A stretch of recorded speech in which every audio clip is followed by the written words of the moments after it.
আপনি রাকি পেশায় ঢুকলেন কেমন করে? রাকি পেশাটা আসলে আমার ছাত্র জামানায় আমার পারিবারিকভাবে আমার একটা ছোট বোন, আমি বাড়িতে আসার পর প্রেগনেন্ট, তো বাচ্চা খালাস হবে।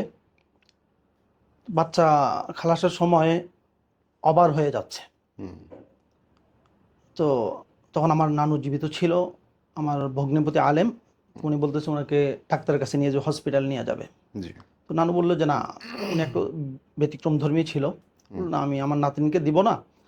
আহ, সব তো নার্স আসছে, সব পজিশন ঠিক আছে। হুম। তো হঠাৎ যখন দিবে না, তো উনিও থমকে গেল যে ঠিক আছে, নানুর উপর কথা বলবে না এখন। পরবর্তীতে আমি যখন বাড়িতে আসলাম, আমাকে বলল যে অমুকের কাছে যাও, অমুক জায়গায় একজন ইয়া আছে। তো গেলাম, যাওয়ার পর ওনাকে ওনার অবস্থা বললাম, বোনের অবস্থা বললাম। বলার পর উনি নাম দেখলো, দেখে জিহ্বায় কামড় দিল। বলে এই এই সময় মানুষ এটা করে, এটা মানুষের কাতারে পড়ে না।